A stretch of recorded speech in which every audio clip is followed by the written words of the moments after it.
Manda aí, Lene. Ó, Tem um cara perguntou um negócio de mosca, é isso que você vai falar? Mosca? Não, Cérebro da mosca? eu acho que ele mandou depois aqui, eu Tá. não sei se eu vi Não, a esse pergunta não. dele. Esse eu não consigo. Mas é o seguinte, o Caio Marujo, Sim. ele falou o seguinte aqui, ó. Boa noite a todos. Professor, tenho 20 anos e no momento estou estudando para a segunda fase da FUVEST. Sempre tive o sonho de estudar nos Estados Unidos, especificamente no MIT. O senhor acha que, apesar dos problemas, ainda vale a pena tentar?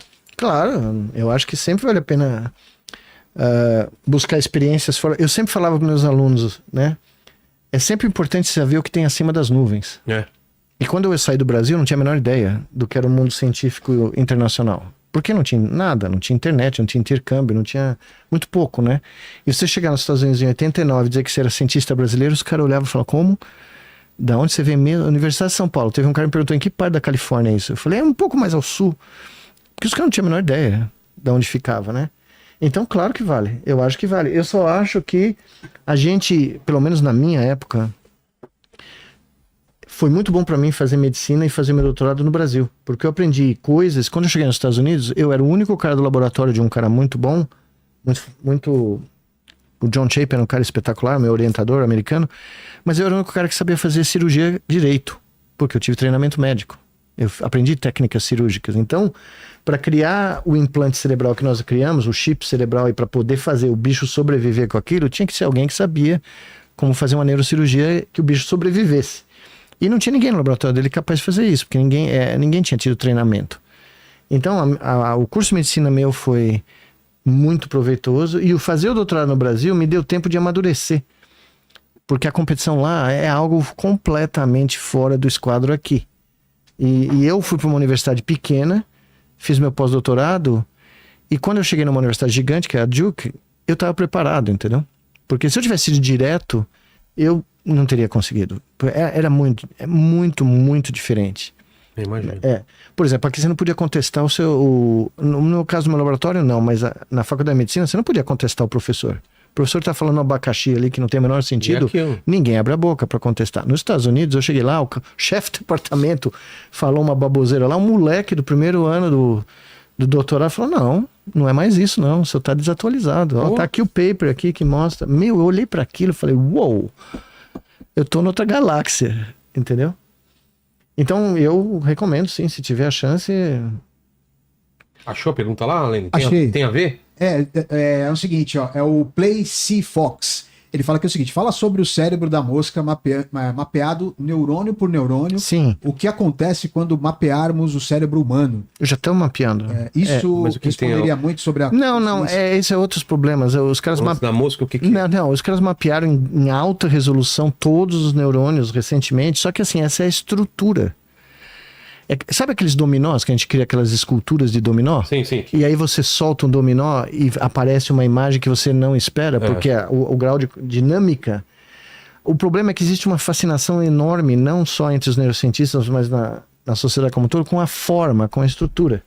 Então é muito bonito, essas imagens são muito legais, eu adoro, mas não tem dinâmica nenhuma. Entendi. A questão é você ver a coisa funcionando, e quando você vê a coisa funcionando, é completamente diferente de você só ver a estrutura estática, tá? O cérebro é sobre dinâmica. E a gente fica cada vez mais surpreendido, eu fico, por exemplo, porque... Recentemente eu terminei um estudo gigantesco em pessoas paraplégicas, né? Há 10 anos que eu estou estudando ao redor do mundo pessoas com paraplegia, E o que eu percebi? Que no momento que um cara fica paraplégico por décadas, eu tenho pacientes de 25 anos, né, que ficaram paraplégicos e não tiveram nenhuma terapia, o cérebro começa a atrofiar. Regiões que não são só as motoras, visual, auditiva, límbica... Porque o movimento é a força motriz mais importante da manutenção do funcionamento cerebral. Então, qual a minha conclusão atual? Isso aqui está para ser publicado, então não estou dizendo que isso é a verdade, eu estou dizendo que a minha conclusão, tá? É que no momento que nós descemos das árvores e tivemos que sobreviver na savana e tivemos que sair correndo... Endireitamos o tronco. Endireitamos o tronco, começamos a andar de pé. E tínhamos que perceber onde tinha leão, tínhamos que olhar e ver onde tinha predador, tínhamos que caçar em grupo. O cérebro cresceu. O cérebro cresceu, mas o movimento foi a força, o driving force mais importante para moldar não só a escultura do cérebro, o formato, mas a dinâmica. Então, a minha teoria mais recente é que o sistema visual, auditivo, tátil, olfatório estão lá para otimizar Que fantástico os nossos isso. comportamentos motores. Então, por isso que a interface cérebro-máquina faz os caras andar de novo. É. Porque você põe o cara para andar. Nossa. Aí o cérebro fala, opa, tô andando de novo. É. O que acontece com essa involução? Ela reverte.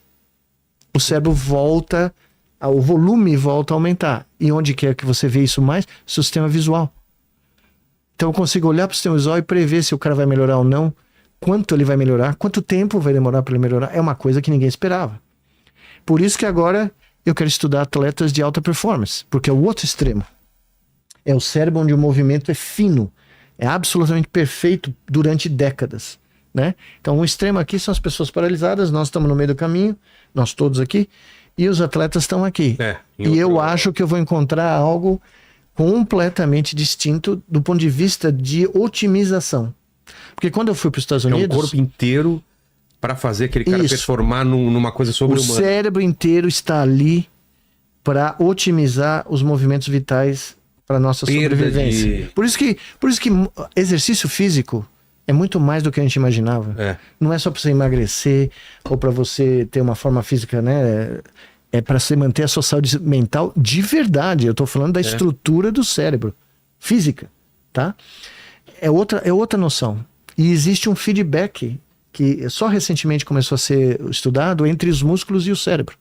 Quando você faz atividade física, os seus músculos começam a liberar uma série de moléculas que vão para o cérebro e estimulam a produção do fator de crescimento neural. Então você começa a aumentar o número de dendritos, aumentar o número de conexões, aumentar o número de sinapses, porque você pôs o seu corpo em movimento. Entendi. Tá? Então o movimento é muito mais importante, porque eu ia dizer, só para terminar, quando eu fui para os Estados Unidos, diziam assim, nós somos animais visuais, né, o ser humano. Nós somos, mas não é pelo que a gente imaginava que era. O sistema visual não está lá isolado. Ele está funcionando em conjunção para otimizar os nossos comportamentos motores. Em relação a envelhecimento, o cérebro tem... O que a gente pode aprender com o cérebro para retardar Sim, o tem muitas envelhecimento coisas. do corpo? Entre outras coisas, o que eu acabei de falar. Atividade física. Então, mas... E se refazer pelo exercício também? Não, o exercício, ele te ajuda a perfusão do cérebro, a manutenção da atividade cerebral, a manutenção da conexão do formato cerebral. Mas hoje tem gente estudando toda a sorte de caminhos para tentar aumentar a nossa longevidade. Eu, particularmente, claro que eu quero viver o máximo que eu puder e aproveitar o máximo que eu puder, né? Bem, né? Não conheço Passos ainda, vou ter que conhecer, né? Uma grande metrópole. É a próxima fronteira. meta. Mas Boldly go. eu não tenho ambição. Você sabe que eu não tenho ambição. Não... No palmeirense has gone before. Mas eu não tenho ambição de... Eu nunca pensei que seria legal viver 200 anos. Eu pensei, ou viver para o resto da vida. Eu pensei. A imortalidade, os próprios deuses gregos reclamavam dela, entendeu? Não é à toa que eles desciam do Olimpo e iam se misturar com os mortais, porque não tinha graça, meu. Você Chega um dava ponto- uma bimba em Afrodite e Afrodite não acontecia nada. Afrodite mandava uma espada, não acontecia nada. Aí você descia na Terra e encontrava os caras aqui desesperados para ser Deus. Obcecados pela mortalidade. Você imaginou? Afrodite aparece pra você no meio de lugar nenhum, em Troia, e fala, eu sou Afrodite. Você já imaginou? Já pensou? Por isso que quando eu leio as mitologias gregas, eu Hoje em fico... dia é André Surak que aparece, né? É. Não, aí não, É, acho que não computa. Não. Não.